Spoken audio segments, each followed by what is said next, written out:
and welcome to another episode of Boundless Body Radio. I'm your host, Casey Ruff, and today we're releasing a bonus episode.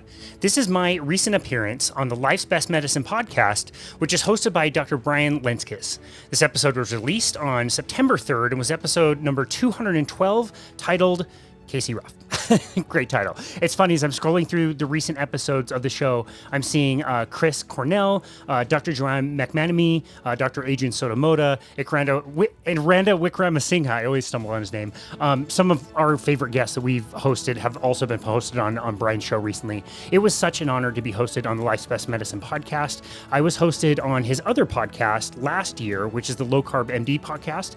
This one is just a bit of a different vibe. It's more of kind of like storytelling and talking about the things in life that really sustain us. So again, it's a little bit more storytelling in this and quite a different episode from the one that we did with Dr. Brian Lenzkes and also Dr. Tro last year on the LowCarbMD podcast. I also wanted to release this episode this week, as we are having both Dr. Brian Lenzkes hosted on our show, and also his lovely wife, Lanell, who's going to be on our show this week as well. So I thought this would be good timing. Lots of either Lenzkeses or Lenzkai. I'm not sure what the plural of the Lenzkes would be. But anyway, look forward to that. Brian is such a great guy and has such a passion for this work. And so I hope you enjoy this episode. And without further ado, here is my recent appearance on the Life's Best Medicine podcast.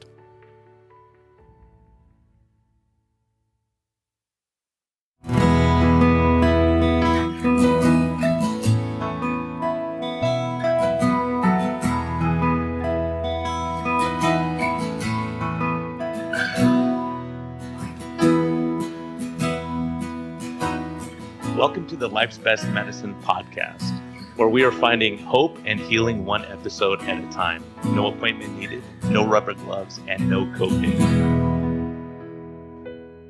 Just a healthy dose of life lessons to help equip you for this wild journey we call life.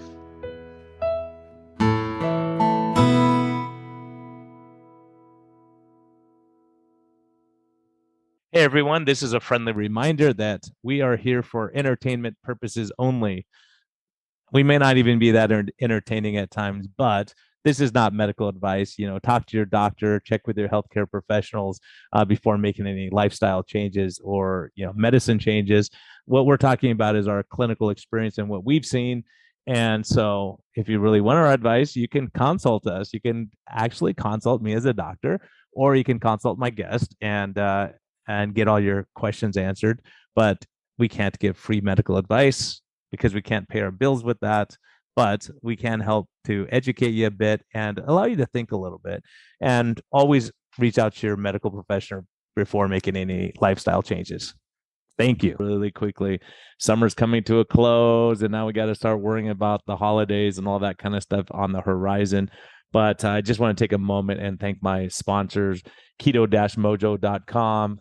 It's a great website. If you have a chance to go check out Keto Mojo, that is my go-to for blood ketone levels and sugar checking to double check our continuous glucose monitors. They have a wealth of information there, just tons of fitness advice, nutrition advice, you name it. Go check it out. They have a ton of great lectures there that they've stored over the years. And it really is a great supplement to whatever you're listening to now, just for education. And then, of course, Health Code, Get Health, GETHLTH.com. They're doing great work, and they have vegan offerings for those who choose to go that plant-based route. Also, their traditional chocolate and vanilla shakes are amazing. So go check out Get Health, GETHLTH.com. Discount code METHEALTH, METHEALTH. And also you can find out some of their offerings as far as education. Also, they have a great website with tons of recipes and, to get you through the rest of the summer, some great ideas. So thank you for listening, and I hope you enjoy this episode. Hello, and welcome back to the Life's Best Medicine podcast. Today, I've got a good guy, man. This is a guy that Tro and I had the opportunity to interview, and then we run into each other at conferences, and it's always so crazy. We never get time to sit and chit chat. So now's our opportunity. I think we're going to be stuck with each other for about 2 or 3 hours over your podcast and my podcast. Casey Ruff, welcome, man. So great to have you. Thank you so very much. Such an honor to be here. I love your show. Boundless Body. Boundless Body. Yeah, training, yep. podcast.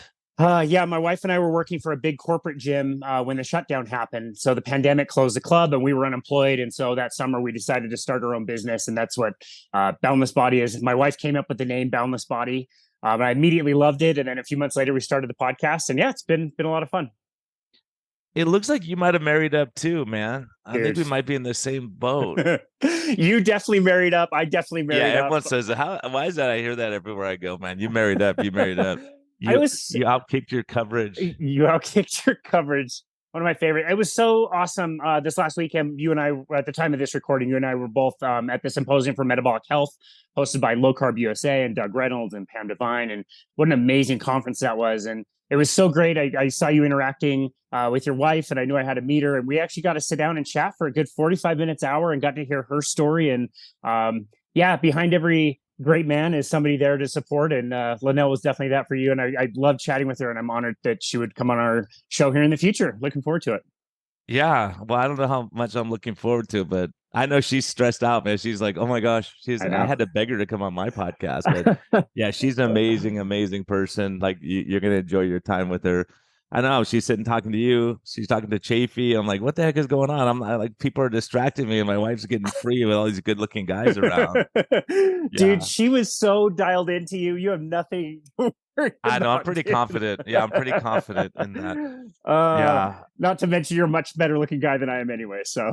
Yeah, right, man. Right. I want to have Boundless Body like you one of these days. But the thing I love about you is you seem like such a grounded guy. Like so many people in the space and that I run into are very self-promoting, very like bigger than life. Like they're bouncing off the walls, like, hey, we're gonna motivate you, we're gonna do.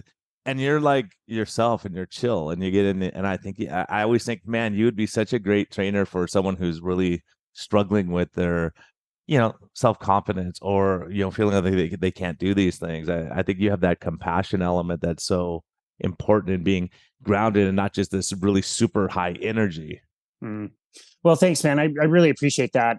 You have to kind of know your clients, obviously, and know what they need to get motivated. But I've been a trainer since March of 2007. So it's been a good 17 plus years that I've been doing this. And, being in the fitness industry, the nutrition industry, you realize it is an industry and it is a business. And, again, the big corporation that I was working for before was highly competitive, 100% commission, people selling, supplements and big packages and lots of big sexy things that people would buy and eventually fail at. And I don't know, it's never really been my favorite thing about the industry. And I've always just found that if I stick to my core values and just treat people, with respect and price our services fairly and work with people any way that we can, the business seems to kind of take care of itself. And I don't really need to stress out about, the money coming in or whatever.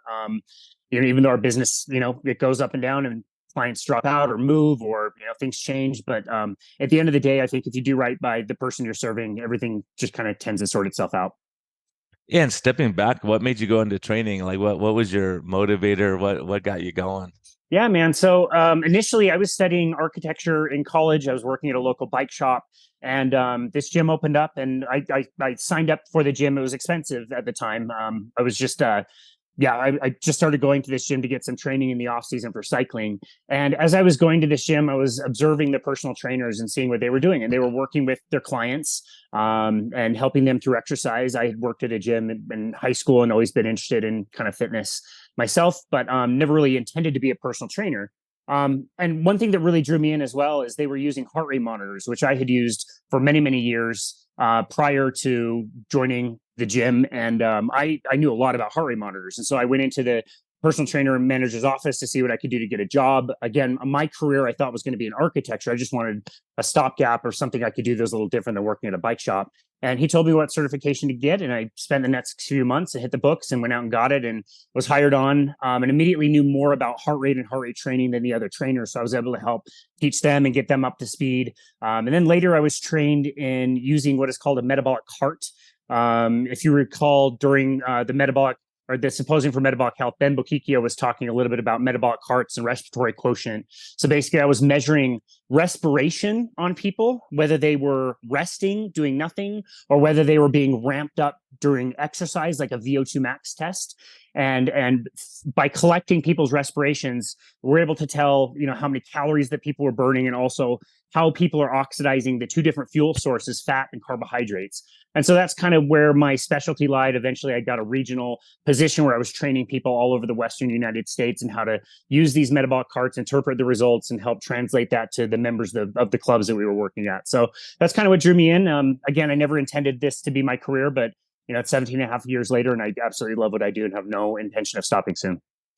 Yeah. What are your favorite clients? Like who's the patient or the person? To me, it's patients, but clients that you go, man, I could really help this person.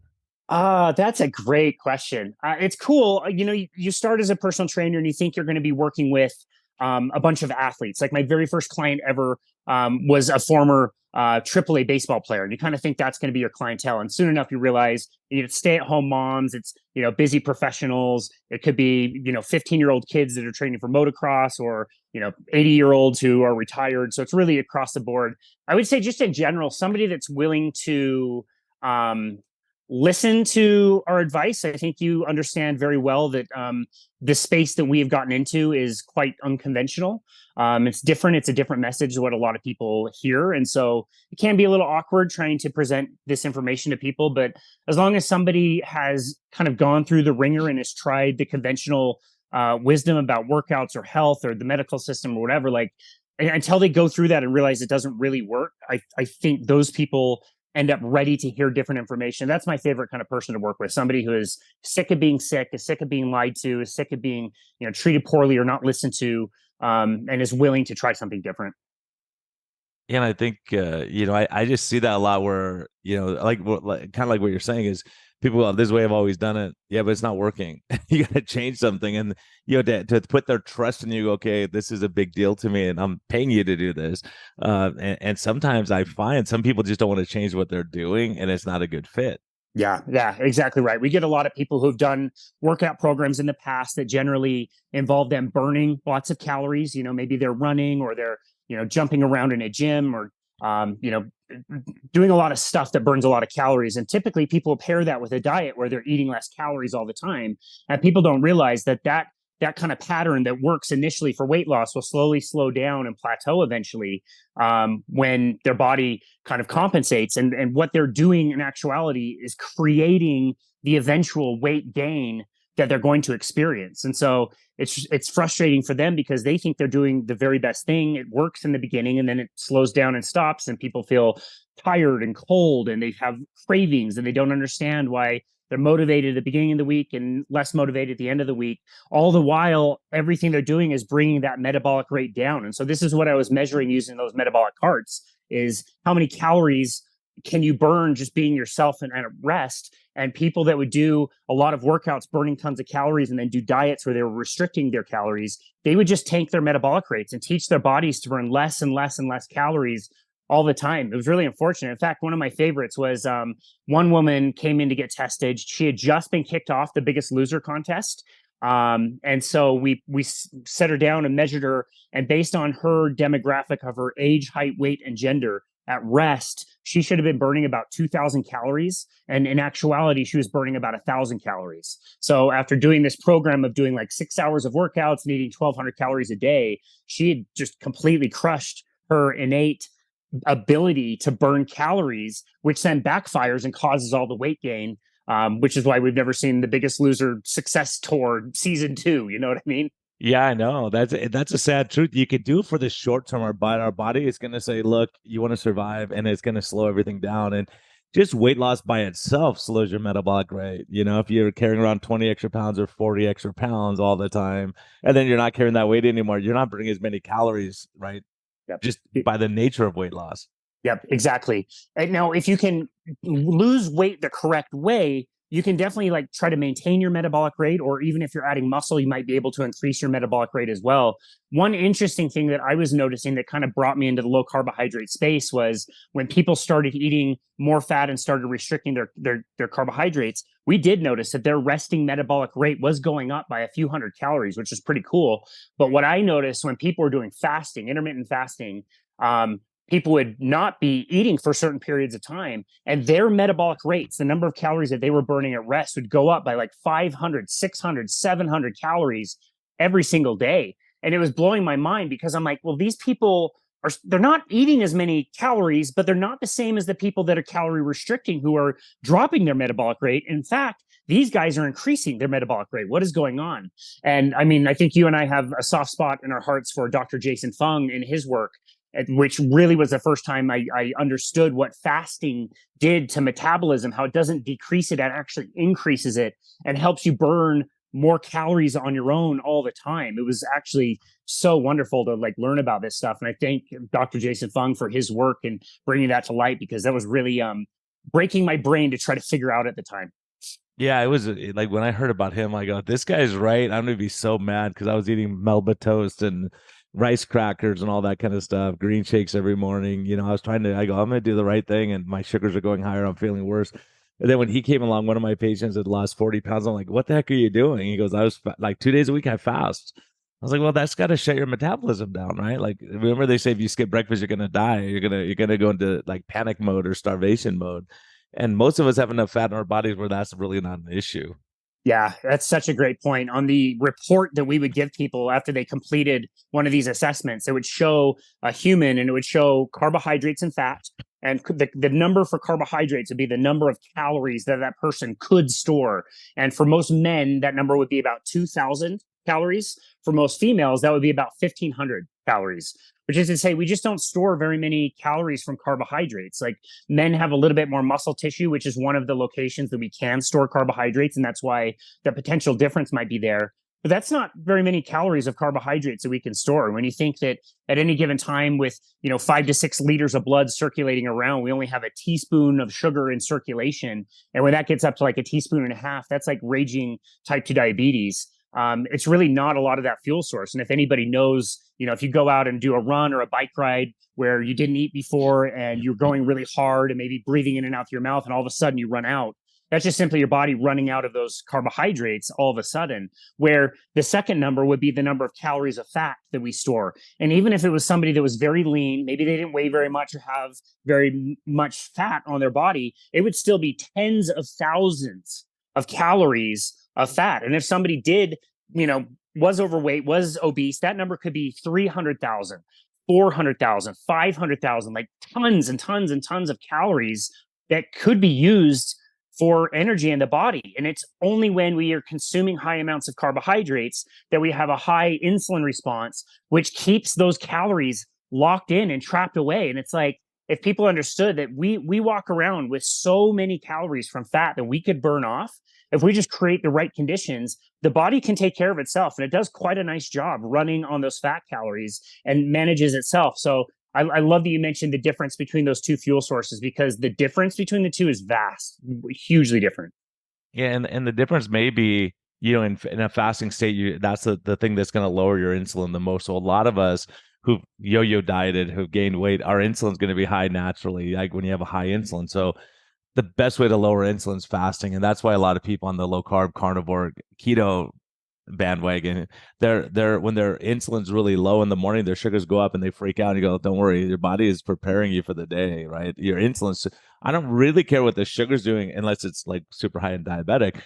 But if your body's allowing you to release that extra energy to burn, that's all good, right? You got more fuels to burn. You don't have to be carb loading all the time. Yeah, exactly. And I think that's why a lot of people notice in this world, in this space, when they start eating the right foods, they're just naturally like not that hungry. And they can fast quite effortlessly without that hunger that I would normally feel. I grew up in a religion, the same religion that Dr. Ben Bickman is in, the LDS faith. And every month we would have a fast, and we would fast for 24 hours. And it's like you would spend that one day so utterly miserable and so hungry. And then you'd go the next like 29 days only thinking about the next time that you'd have to do it. And then you're already miserable thinking about the next time you had to fast. And it's so interesting. Now you consume the right foods, you get people on a lot of proteins and fats and try to limit carbohydrates. They feel satiated, maybe for the first time ever in their lives. And to start fasting is really effortless. You just don't feel that hungry.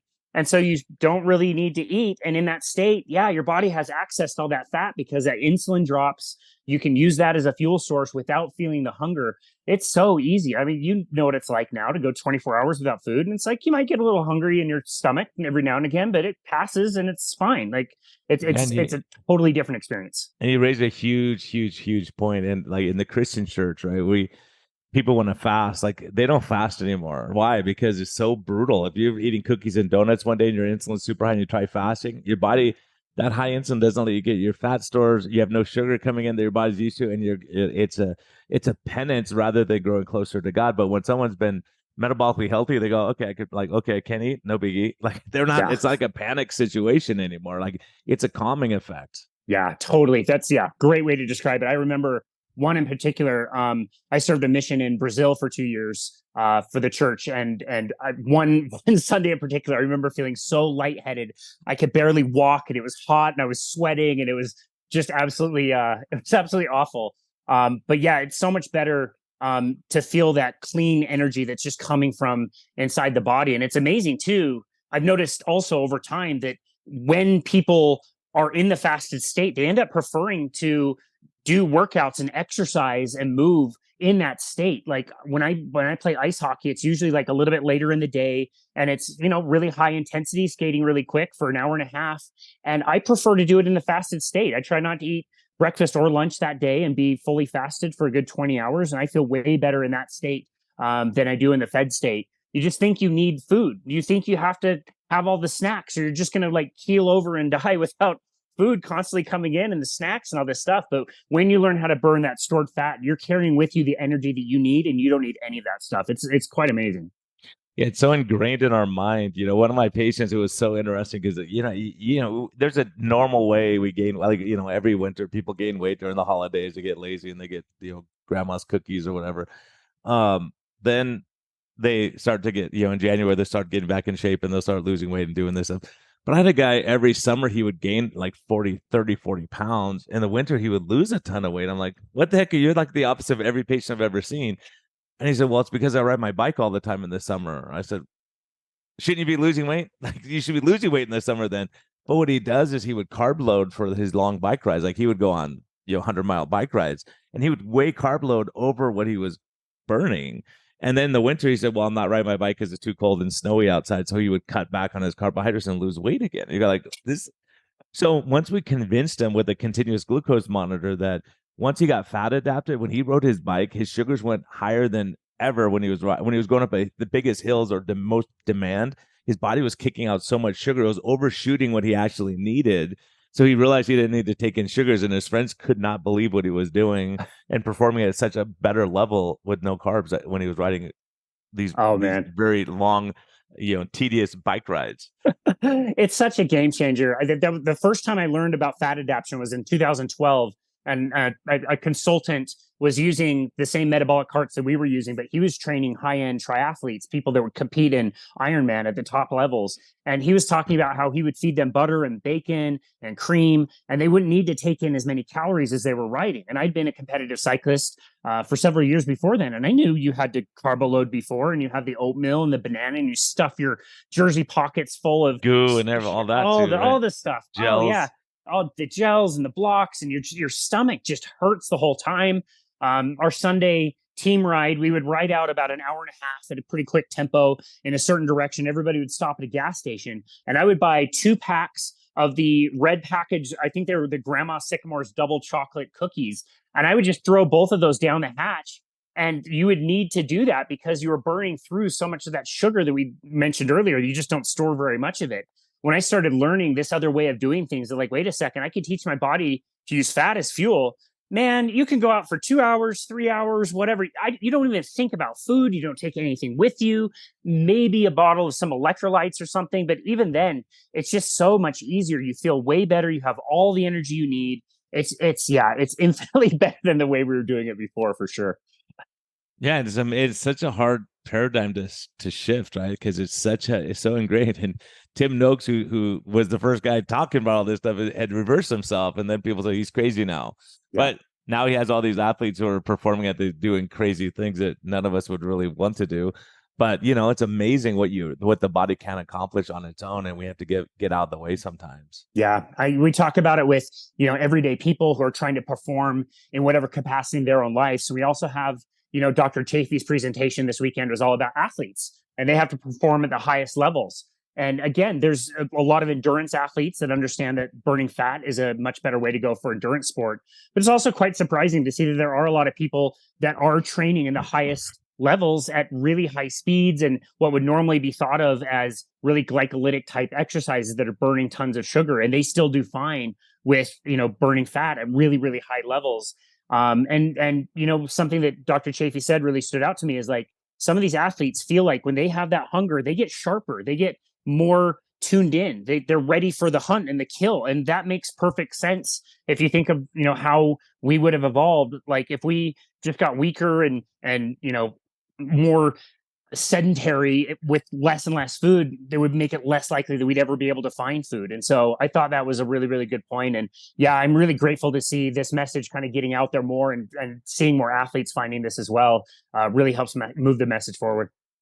Yeah, and it's hard sometimes within a community. Like you could see in the carnivore community now, there's some that are going more towards, adding in fruits and honey and things like that. Other ones are saying, no, you just have to do, but you have to add in the organ meats. And so there's and all these guys look healthy to me. So I'm like, I don't know, like, but I think if you're someone like Paul Saladino, if you're super fit, healthy, like a guy like you who's lean and muscular, and like you can get away with way more carbs than someone who's 250 pounds sitting at their desk all day, and sugar's 400.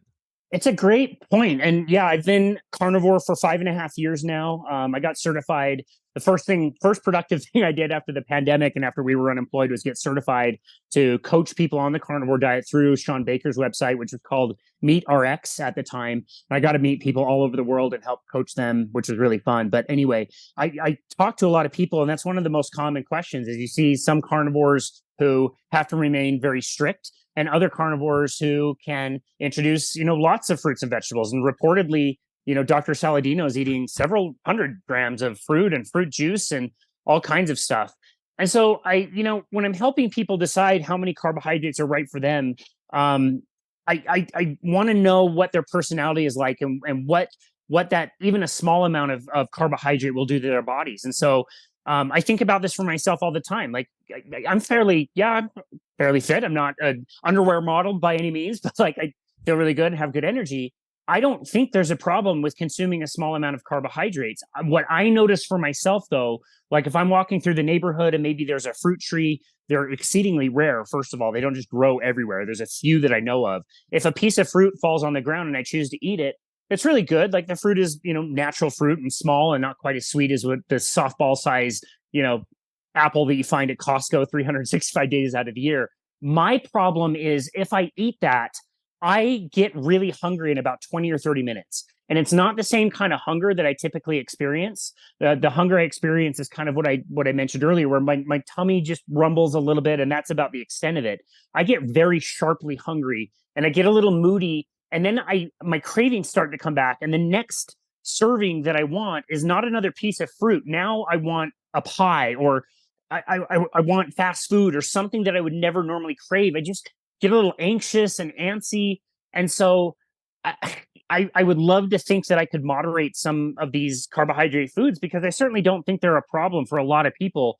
But I know for me, myself, they trigger cravings, and it's easier for me to just say, look, this is not my food. I'm just going to abstain from this and stay away from that. My brain works a lot better. I have a lot less cravings. And so I do better strict, but I always try to help people understand, are you better abstaining from these foods, or can you moderate some of these? I think a lot of people can quite well. I'm jealous. Yeah, some people definitely can moderate. They go, I can have that like once a month and I'm good, and I just go on my life and everything's fine, right? But other people have one and their brain goes there and they want more. And there's always that discussion of the artificial sweeteners and the sugar alcohols, things like that. And it's always a hard one, because it's like there's not a right or wrong answer. Like if it keeps you from eating high fructose corn syrup and sodas and all that stuff, okay, go for it. But if you can do without it, then do without it, right? And I think that's part of the reason the carnivore diet and the super low carbs diets work, is that you don't have those temptations as someone who's eating low carb cookies and low carb ice cream and all that stuff every day. Yeah. I love Dr. Bickman and how he describes it, where he'll look at his wife, and his wife can have 3 bites of a pint of ice cream and put it back in the freezer. And he's just like, what planet are you from? Like, who are you? You can't do that. I can't do that. He says he'll finish his pint and then be looking at hers like, can I finish the rest of that? And Yeah. I can certainly relate to that. Yeah, I mean, and I think the other thing is the more metabolically flexible you are, someone like you who's really fit, Ben Bickman, of course, doing that, like you can get away with a lot better than someone who's metabolically really sick with high insulin. Because that once your insulin goes up high, now you can't get your fat stores anymore, and you're hungry all the time. And so people get freed of that when they realize, like, yeah, I skipped lunch yesterday, and was like, I never thought I could skip lunch, and I wasn't even hungry, so I just worked through lunch. Yeah, I agree. I wish people would understand how easy that could be. And while we're eating so many of these ultra processed, highly addictive, absolutely delicious foods, it's hard to even imagine that you could go 2, 3, 4 hours without eating or needing a snack. I'm going to steal this from one of my favorite podcast guests, Aranda Wickramasinghe. It took me a while to know how to pronounce his name. Yeah, you learned her name, so you're going to use it. Good. Exactly. Exactly. He's in England, and he's involved with the Public Health Collaboration, a really great guy from Sri Lanka. And he said, like, before he found low carb, hunger for him was a bully. And it didn't matter what he was doing, if he was working, if he was with his family or on vacation, the bully would charge in, shove him down, try to steal the change out of his pocket and like make him focus on the bully. Where now, eating low carb, hunger is just that friend that comes and taps him on the shoulder and says, hey, it's noon. We normally like hang out. Should I go? Do you want me to stay? What do you want to do? It's so much easier to say, you know what, I'm busy today. Let's do lunch tomorrow or whatever. The hunger just completely changes in that state. Yeah. Yeah. And what other things, Casey, do you think are like help, like besides diet stuff, what else is helpful in the quest to better health? What I'm getting at is like doing fun things, sleep, alcohol, whatever. Like, what other things do you think like are beneficial? Because some people go, look, I'm doing a perfect carnivore diet. And I'm like, yeah, but you're drinking like 4 bottles of wine every night. That's not really going to help you, metabolically. So what are the things or the tricks that you see with patients that you can use to a lever you can pull? Yeah, for sure. Well, you're asking a personal trainer that question. So of course I'm going to say exercise. And I really believe in what Ben Bokikio talks about as far as strength training and helping people understand the mechanisms of why strength training works so well. And teaching people that if they can find a few exercises that they can do very safely with whatever equipment they have, whether that's a few bands or a full gym and everything in between. If you can learn how to do a few exercises in a really safe manner, and really learn how to push yourself and push your muscles to kind of a level of fatigue where they really can't do much more work, the metabolic impact of that is quite significant and can do a lot to really help people reach their goals. I think we're so conditioned, again, in this paradigm of calories in, calories out. And of course, if I want to create an imbalance of calories, I would be thinking, yeah, I want to go run. I don't want to lift weights. I want to go run as fast as I can for 45 minutes until this treadmill says I burned 500 calories.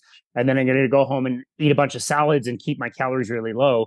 Versus, why don't we get you on a strength training plan and again, get you some exercises that you can do safely with whatever equipment you have, whether that's $30 bands or again, like the nice high-end membership to a gym or anything in between. Even body weight stuff and water bottles can be sufficient for a lot of people. And if you just teach them how to like safely challenge the muscles in a certain way, your body goes through a transformation. It can't help itself. It doesn't want to. Your body is really kind of lazy biologically. It doesn't want to expend more energy than it absolutely needs to. It would much rather sit around on the couch than, push a boulder or do something that requires a lot of strength. But when you do that, your body has to go through the adaptation process of making sure you've got a decent amount of muscle mass, making sure your bones are really strong and thick, making sure your connective tissue, the supportive tissue in our joints, is really quite strong as well. That helps us with injury prevention. It helps strengthen the heart a lot more than I think people think. There's a lot of great research about strength training and heart health. It's quite interesting, even looking back on how we came to call cardio. Everybody thinks it's so great for the heart, but there's other things you can do that are arguably just as good, if not better. And that can be done pretty infrequently. If you know exactly how to push yourself, you can get away with strength training, maybe once a week for 15-20 minutes. You might not need much more than that to be able to create that effect and that impact. And I wish more people knew that. There's a lot of people in my industry in particular, they make an insane amount of money selling packages and workout programs and all kinds of exotic equipment and all this stuff. It's just kind of, it looks fun and sexy, and it's just a bunch of noise that we get. And yeah, during the pandemic, we've had to be really creative about how we work with people and train people virtually. I've trained people on trees and on banisters of stairs and all kinds of crazy places. I spend a lot of time in unfinished basements and garages and warehouses all across the valley helping people understand that. But once people get the hang of that, that is a real awesome compliment to a low carbohydrate diet. When somebody's eating a decent amount of protein, they're doing some intermittent fasting, and they're combining that with some strength training in that way. Again, doesn't need to be very complicated. Certainly doesn't need to be a real time suck. Then that person can go out and do whatever they enjoy doing. Do you like to go on walks? Do you like to ride your bike? Do you like to paddleboard? Like, what things would you rather be spending your time on? Let's maximize the time doing the strength training. Let's get that out of the way, so then you can go do all the other stuff and do it with a better, a better energy, a better body, more strength, less injuries, to be able to enjoy that a lot more. So that would be my next thing that I would say is absolutely critical for people. Yeah, I think that's so huge, and when it was amazing. I remember when I first started getting into the low carb community in like maybe, I don't know, 2017, 2016.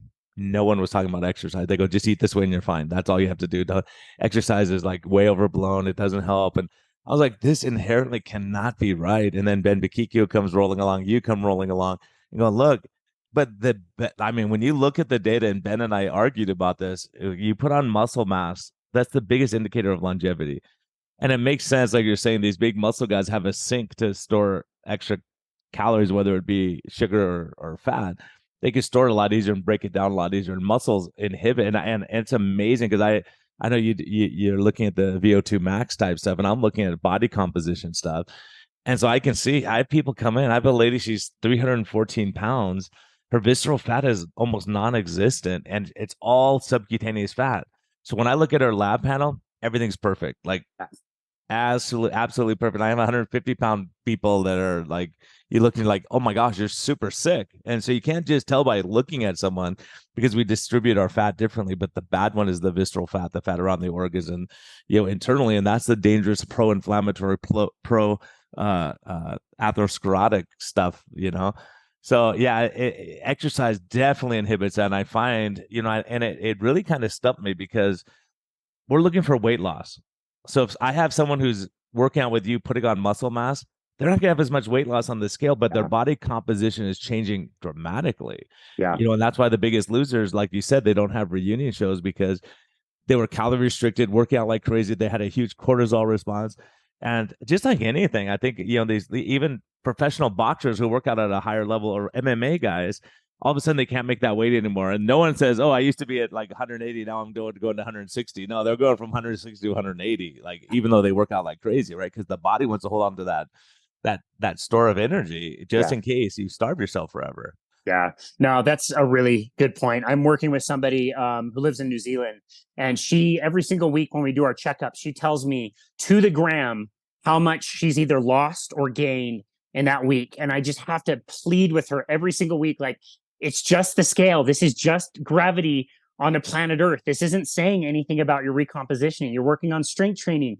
You're changing your diet. You're eating more protein. Like, your body may be healing from a lot of things. And just because that scale isn't moving the way that you want, it's just saying that your gravity on planet Earth is not changing in that way. But unless you've got a good way to measure muscle mass, or you've got somebody, checking their waist circumference, or finding other ways to determine whether they're getting to their goals or not besides the scale, it can be really tricky. People get really fixated on that. And so I think it's a tool that can be used, but it can really mislead a lot of people, where they think they want weight loss, but what they really want is fat loss. We want to increase your lean body mass and keep that really, high as we possibly can, so that you feel good and you've got that good muscle mass and that good sink for glycogen, like you described. But we want to target that fat and get that out of there, especially that visceral fat that you mentioned. That is, like you said, very highly inflammatory. It's not inert. It's not fat that's just sitting there. It's doing some pretty nasty stuff inside the body. And we would love to oxidize it, burn it off, get it gone. And we just need to follow the right principles to be able to do that. Yeah, I think, the more I see, the more, this muscle mass is such a huge deal, because if I see someone with good muscle mass, I know their labs are going to look good. They generally do. If you have enough, unless you're really over the top eating terrible food, like really putting an effort in.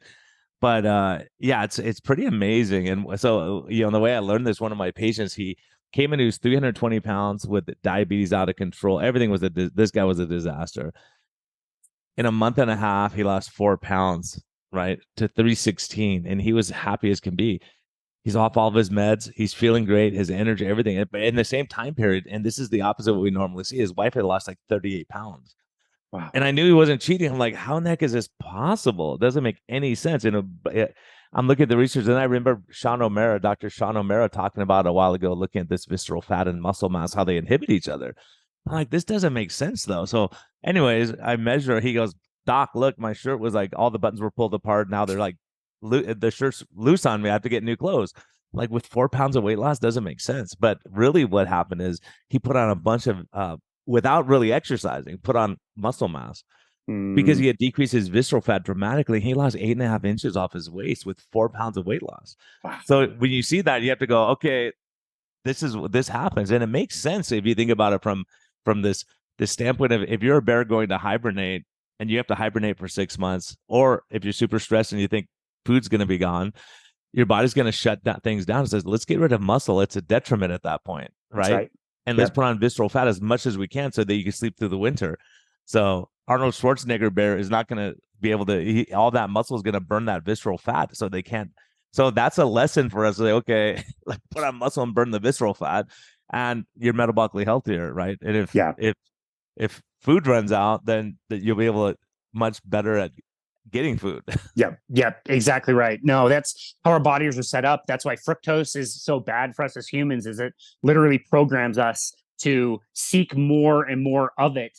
And it stores fat. The liver stores, that fructose fat right outside the liver, and that's where we get that visceral fat that we could use in a winter if we had a winter, but nobody goes through a winter anymore because we're in this environment where carbohydrates and fructose are available everywhere, all day, every day for decades and decades. It's just, yeah, it's not the best environment. I don't want to miss something you said, because I really like that you said that he lost only 4 pounds, but he was also super happy about it.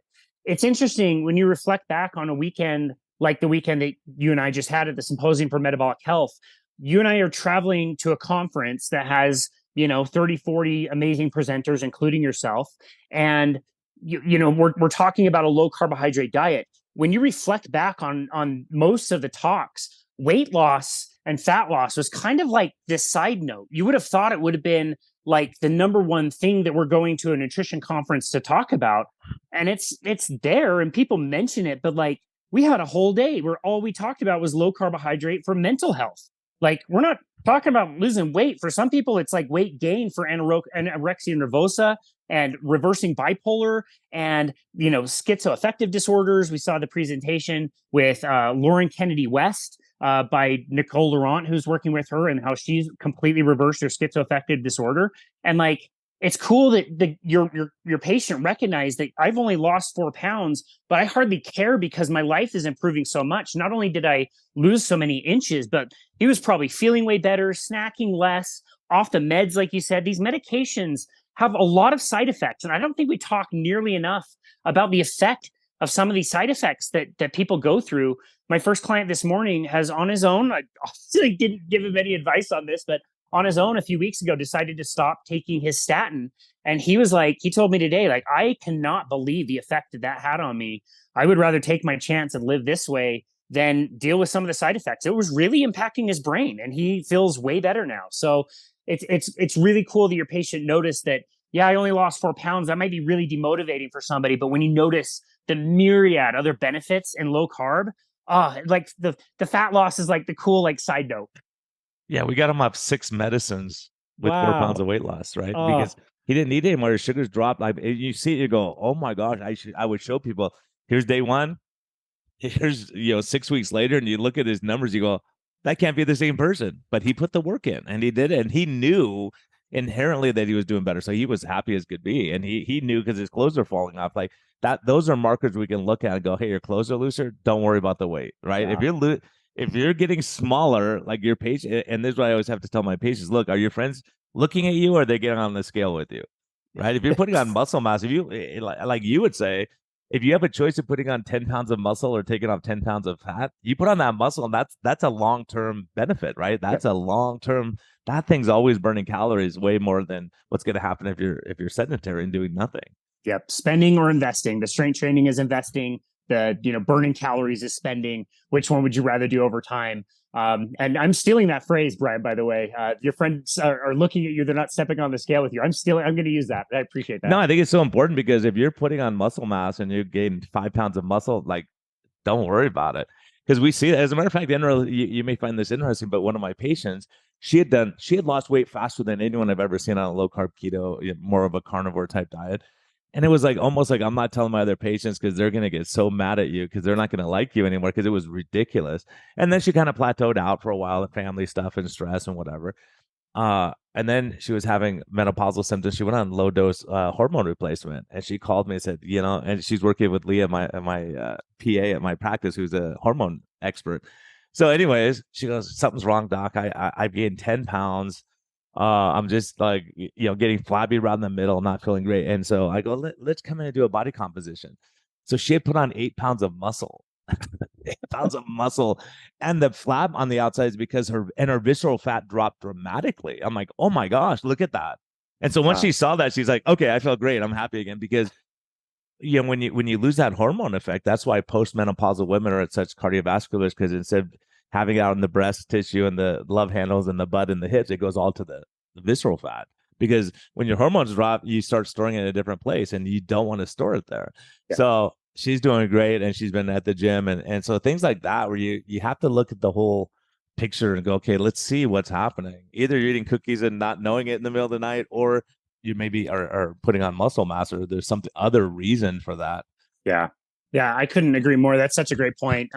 We just need to use the right tool for the right job. You mentioned measuring body composition. If somebody has access to a way to do that, whether that's DEXA or something like electrical impedance, like an in-body scale like we use, it just does such a better job of telling the tale. And at the end of the day, I agree with people like Ben Bickman who say, just get a string, take one little simple piece of string, measure your waist circumference. That's an easy way to indicate that you are getting rid of that visceral fat. You can do scans also to see that visually. I know Sean O'Mara is a big fan of doing the scan to be able to actually like visually see it and not have it just be a number, but have his patients actually look at it so they conceptualize it a lot more. But yeah, you're right. We just need to make sure we're using the right tools for the job to help keep our patients and clients motivated.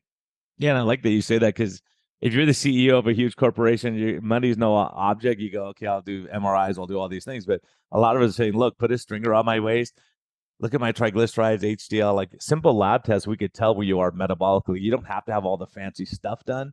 But sometimes, I've always been intrigued about like doing the VO2 max and all these kind of things, of looking at what are you burning as your fuel source. Is it that when you go down on your calories, even you slow things down more so than the calories you decrease, and you're at a standstill? So I love that idea of saying, okay, let's shoot for this kind of range and not be too dramatic either way. Yeah, definitely. And it was really nice. Like now that we've started our own business, I don't have access to the same metabolic cart equipment that I had access to before. In fact, my program testing metabolism was shut down even before the gym was shut down, because we knew there was a respiratory virus circulating, and that involved standing next to somebody with concentrated respiration. So my program got shut down before the club did. But anyway, we don't have access to that anymore, but there are different proxies that you can use to be able to tell you like how you are burning your calories. And one of them, to measure resting metabolic rate, a really simple one, is you can measure your temperature. When your body is doing, like we said earlier, when it's kind of lowering its own metabolic rate, one of the things that it does is it starts to lower its internal temperature. Measurement of heat is like burning calories. That's a suppression of burning calories that the body is doing to save itself. So you could get a $4 thermometer and check your body temperature. And if it's lower than it should be, you're probably suppressed your metabolic rate. If it's higher, then you're probably burning more calories than is normal, which is good if you have fat to burn and have weight to lose. So yeah, just understanding that there are other inexpensive ways to check progress is really helpful. Yeah, what other things do you think are beneficial? I'll just throw them out there, and you go, okay, yes, no, good idea, not a good idea. Like sauna. We picked up a sauna 2 years ago from one of my clients who wasn't using it anymore, and I'm in it every single night for about 15, 20 minutes. I absolutely love my sauna. I think it helps my sleep a lot. I think it's fantastic. Again, could be price prohibitive for a lot of people, but if you have access, I think they're awesome. Yeah, I think if you can, I mean, I like it too. When I do my workouts at the gym, they have a sauna there and I use it and it's amazing. They have individual ones where you could just chill and do your thing, right? How about cold plunges? I think they're very helpful as well. Again, something to kind of shock the system. Debatable whether it's better for your physical health or your mental health. I'm hearing a lot of people talk about how beneficial a cold plunge is for mental health. And so, again, that could be a low barrier to entry. I'm seeing a lot of cold plunges out there that are, very affordable and kind of more on the portable side. I've got a client that has a super nice one that circulates water at the right temperature all the time. So, again, could be price prohibitive, but if you live near a cool like creek or river or pool, you can always jump in. And if not that, you can always turn your temperature on your shower to be low. Yeah, and that's it's an interesting thing because I read a lot about it, like cold plunges, because I tried to find every reason not to do it. Yeah, I did it this morning right before we went on. You were training someone. I go, you know what? I'm just gonna jump in this dumb thing but it's amazing. There is data on it that what it does is even if you're not, because you and I are dealing with people who are highly stressed sometimes, or maybe type A and they got a hard job and they're like, look, I want to get the most bang for my buck to be healthy when I have this limited time. So there's studies showing that it does lower insulin, cortisol levels, stress hormones, because your body's like, it makes sense. Like if you're in a cold thing that's like 48 degrees, your body's like, you got to survive this right now. I'm not worried about next Tuesday. I'm not worried about next week. We got to generate heat right now, right? So it puts your body into that state where it has to let the mitochondria be inefficient in that they're throwing off heat rather than making ATP and all these other things that they want to do. So it is kind of interesting, and they're both, the sauna and the cold plunges are both a stress on the body, but you get a compensatory calming effect. Just like exercise is a huge stress on the body. Like you're doing especially if you're working out at a high level, but then afterwards you get this compensatory relaxation and calmness. And Yep.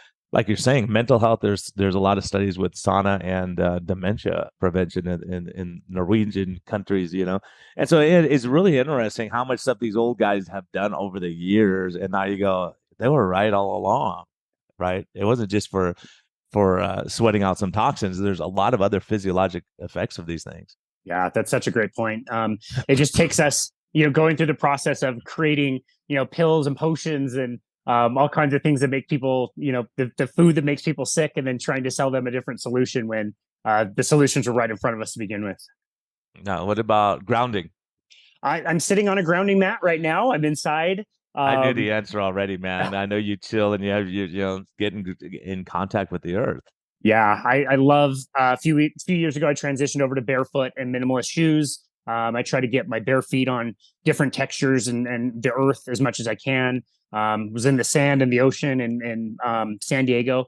I have to say, I was very, very skeptical about this, but this year I purchased grounding sheets for my bed. I thought this is a bit strange, but it came with like some 90-day guarantee, and I have to say whether it's placebo or not, I don't know, and I don't care. Like I get in my bed and I feel like a rock, man. I sleep so good, and the sheets themselves are actually plugged into the grounding outlet in my house, which I've tested, and that's grounded to the earth. And so I'm literally it's like I'm laying on the earth as I'm sleeping. I love them.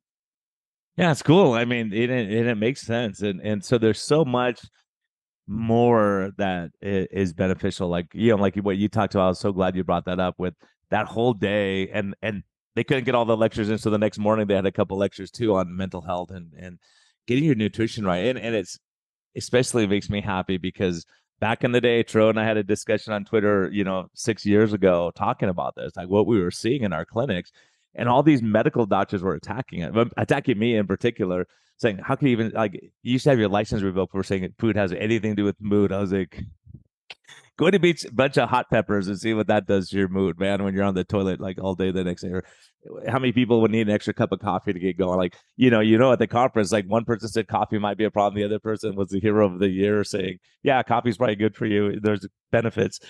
So it's funny how, like we kind of don't want to hear what we don't want to hear right?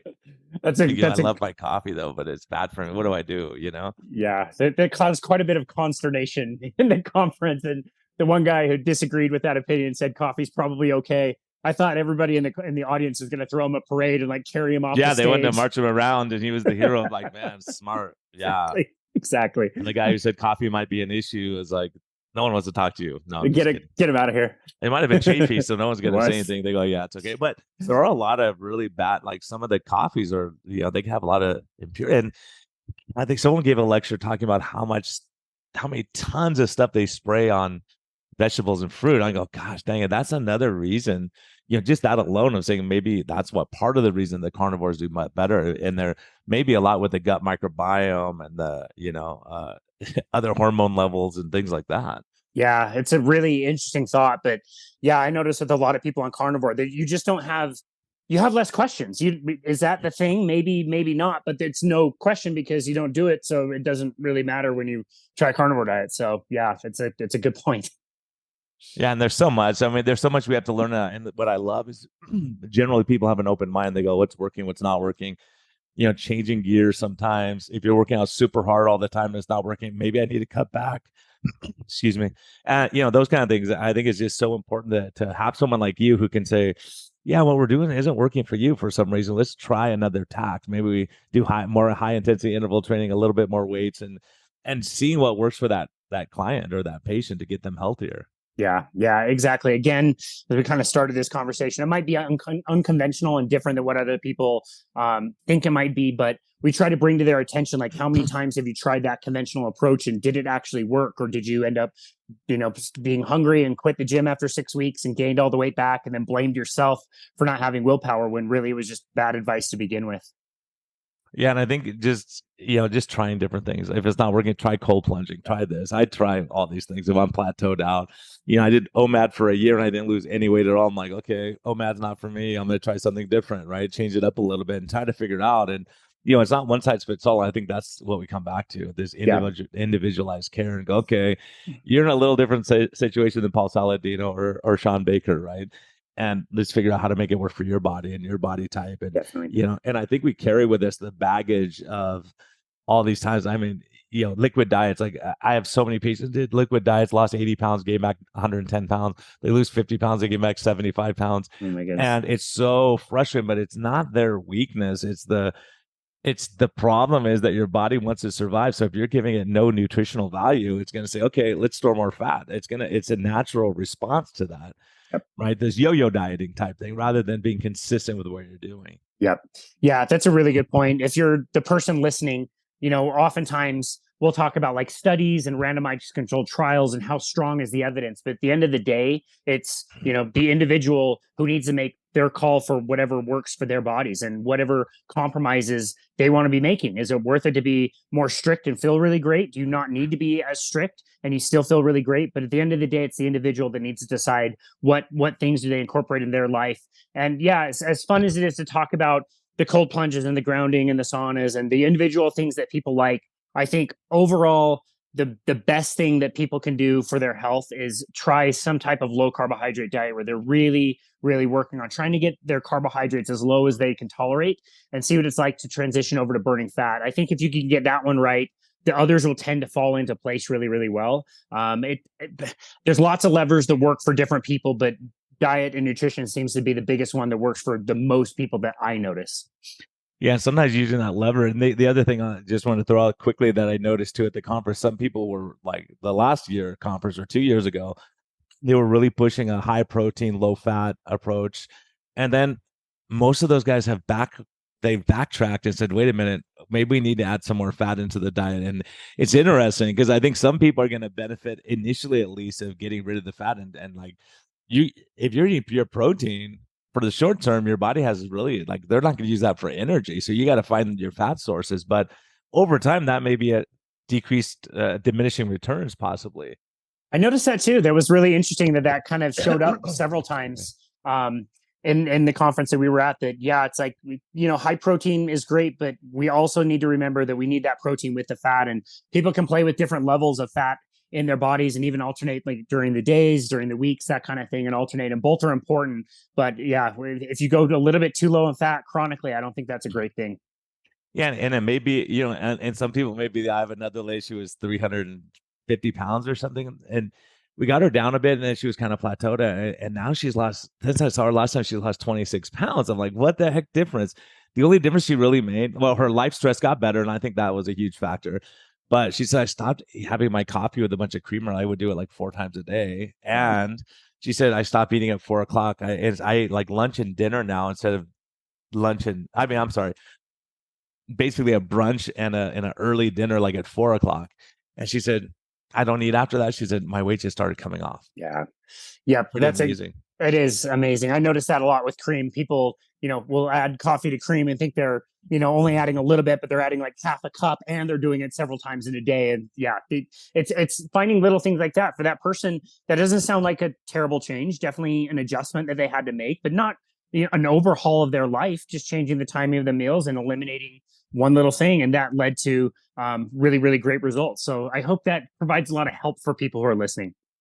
Yeah, and cut out stress. I mean, that's the other thing we didn't really get to, but I think we both agree on that. And so, Casey, what's life's best medicine for you, man? What motivates you? What gets you going? Or when things are like we get locked down and they shut your business down, where do you go to, recharge or find your peace? That's a great question. I love it.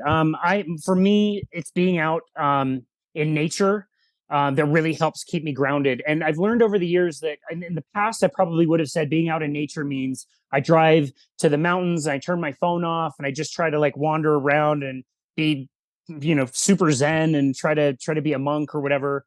And I found, especially through the pandemic, that I got quite sucked into the news cycle, and I, was starting to care about the case counts in some city in northern India and all the things that were terrible that were happening with the election cycle. And that was all going on. But every time I went outside, even just in my neighborhood or in my front yard, my front porch, like the birds were still the same. The trees are still growing. Like my cat comes out of the bushes and like she's still the same. Like just any which way I can just be outside. We live near a lake that I love walking around every morning. And if I can catch a sunrise, it's lovely. I don't get to do it every morning, but just finding ways to just be outside and connect with nature really helps remind me that, we're part of this life cycle and very fortunate to be, having this adventure that is life, and just remember to love the people around us and serve people and do the best we can. And that's about it.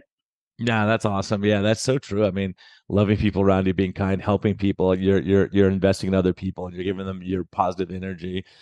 Not an excessive amount of energy, right? But the right energy, because I think a lot of people need that calmness and that peace. Some people just bring to the table this peace and not this over the top crazy. I'm gonna scream at you until you run 5 miles or whatever. Yeah. And so there's just people that I come across like Ben Bickman, like they have this energy, right? It's positive and they want to help people and they're trying to do the right thing. And so I think it's so important then. And the more grounded you are, whether it's grounding, like literally grounding, being out in nature, being calm, that you can be more healing. And that's the thing why I left this standard medicine model. Is like all these doctors are stressed out, tense, not sleeping, bitter at the world. And it's like they're supposed to bring health to other people and they're miserable and they have ulcers and they're, the suicide rate among doctors is the highest of any profession. Yeah. And I go, man, we're supposed to be the healers, right? Because I think we lose focus of that. We don't take care of ourselves. We're not sleeping and all these things that we all know are bad and they're doing it, right? And they're not addressing those things with their patients because they're like, well, if I'm sleeping 4 hours, it has to be okay.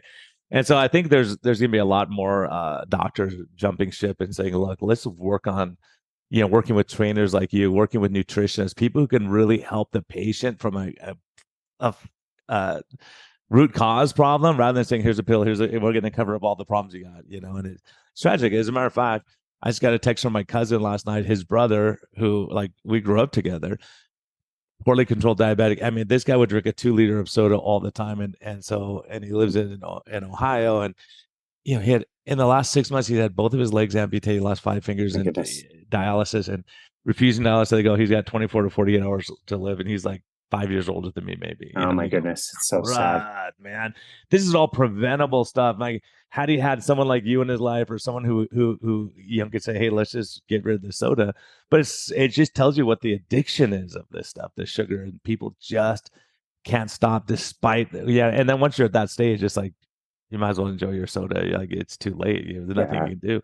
But it's just tragedy. So what I'm getting at is guys like you and maybe like me, we're helping people. Like their engine was gonna blow up in their car, but we're changing the oil. We're helping them do tune-ups. Say, hey, let's make sure we take care of all this stuff rather than doing these heroic things at the end of life, trying to keep you alive for another hour, right? Yeah. So we never see people don't know. It's kind of like Scrooged or something. Like you don't realize where you're going. You don't know, but we know if your sugars are running 400, we know how it ends. It's just the way it is. So, I just thank you for what you're doing and your positivity. And how do people track you down if they want to use your services online? Because I know you train online because you trained someone before we spoke. Yeah, in your neck of the woods in Arizona. So the best place to go is just our website, which is myboundlessbody.com. They can find the very first thing you see there is a book now button, which you can click on and schedule a time to chat with us. We always offer a free 30-minute consultation for anybody, whether they want to talk about their fitness plan, their diet, any other health-related, fitness-related topics, or as I say on my podcast all the time, like even if it's just to say hello, introduce yourself, tell me about your life and yourself. We love connecting with people all over the place, and some people take me up on that, which is really great. So that's the best place. You can find our website there. It's called Boundless Body Radio.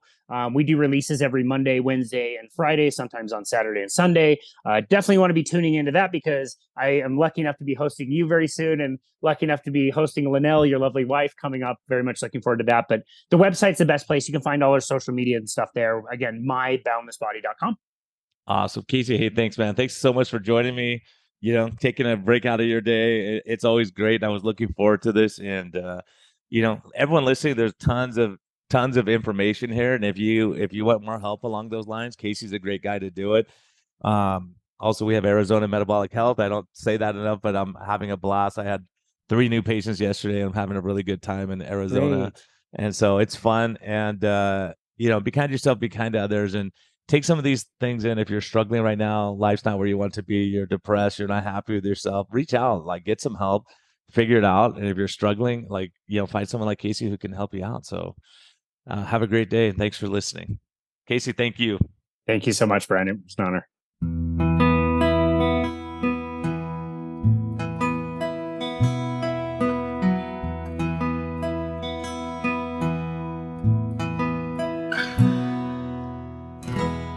Thank you for listening to this episode. We greatly appreciate your support. We would greatly appreciate a positive thumbs up on all of the platforms like iTunes and Spotify or wherever you're listening. And we just thank you for our Patreon supporters. We greatly appreciate your help in getting this message out. We think there's a lot of important information. And hopefully this helps you. Have a great day, and thank you for listening, and thank you for your support.